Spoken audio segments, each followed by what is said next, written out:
Kota Serambi Madinah adalah julukan dari kota Gorontalo yang kehidupan masyarakatnya kental dengan kultur keagamaan sejak turun-temurun.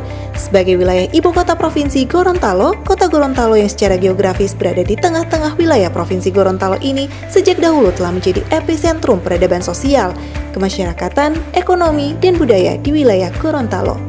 Dengan berbagai kompleksitas persoalan wilayah perkotaan, Kota Gorontalo di bawah pemerintahan Wali Kota Marten Ataha dan Wakil Wali Kota Rian Fahrizan Kono dinilai sukses melakukan inovasi program penanggulangan masalah sosial seperti kemiskinan, pemberdayaan masyarakat, dan penyelenggaraan jaminan sosial dengan program Kartu Sejahtera Plus.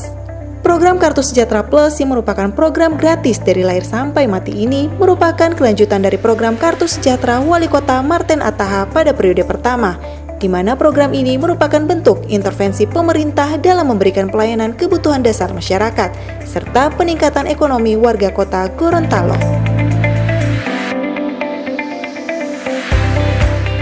Ini dilatar belakangi oleh sebuah pemikiran di mana ketika kita ingin meningkatkan kesejahteraan masyarakat dalam suatu daerah, kita harus perlu melihat apa yang menjadi kendala masyarakat kita jika mereka itu diintervensi dengan program, tapi masih juga tetap sulit untuk bisa meningkatkan tingkat kesejahteraannya.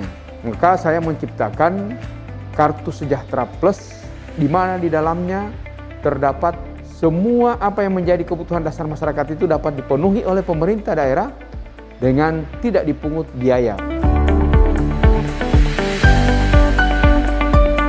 Ketika saya dipercayakan oleh masyarakat sebagai pimpinan daerah, tentunya RPJMD yang saya akan laksanakan ini harus betul-betul berdasarkan kondisi existing di dalam masyarakat. Maka kita petakan berapa jumlah angka kemiskinan di Kota Gorontalo, berapa pertumbuhan ekonominya, IPM-nya berapa, angka kematian ibu melahirkan berapa, stuntingnya berapa, dan sebagainya. Nah, itu kita ukur dan secara sistematis kita susun, diciptakanlah sebuah program yang namanya Kartu Sejahtera Plus itu.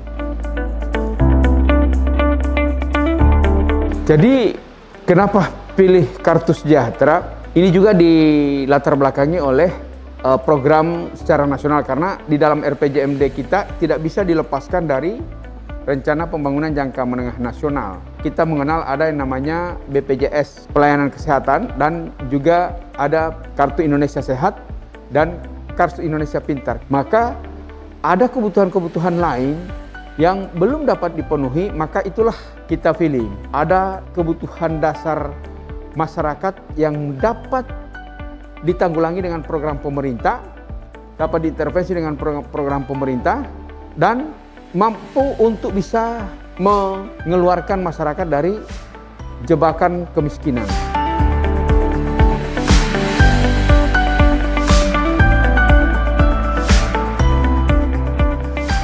Manfaat daripada program ini tentunya berkaitan erat dengan misalnya pendidikan. Jadi orang tua daripada siswa ini tidak perlu lagi sibuk-sibuk dengan biaya pendidikan yang menjadi kendala mereka bagi orang tua untuk menyekolahkan anaknya. Demikian juga jika anak-anak sakit, orang tua tidak perlu repot-repot mengobati anaknya di rumah sakit ataupun keluarganya. Demikian juga kalau melahirkan, demikian juga usaha. Ini yang saya kira menjadi program yang tentunya sangat membantu masyarakat di dalam mengatasi masalah kehidupannya. Dampak daripada program ini di bidang pendidikan, sejak sebelum adanya program ini, peningkatan APM dan APK menunjukkan angka yang sangat signifikan. Demikian juga di bidang kesehatan, angka kematian ibu melahirkan, angka kematian bayi dilahirkan, dan terutama stunting. Dari angka 27,6% sekarang ini menjadi 9,7%. Indeks pembangunan manusia dari angka 68,4 menjadi saat ini 77,13. Walaupun di saat pandemi COVID-19. Demikian juga angka kemiskinan mengalami penurunan. Sejak tahun 2014, 2015, 16, 17 sampai dengan 2019, pertumbuhan ekonomi rata-rata 6,9%. Kartu Sejahtera Plus ini program yang mampu mengintervensi sehingga masyarakat ini bisa meningkatkan kesejahteraannya, pendapatannya bisa digunakan untuk kebutuhan lain. Dan dari angka-angka yang ada ini juga menunjukkan bahwa tingkat kesejahteraan masyarakat Kota Gorontalo mengalami peningkatan.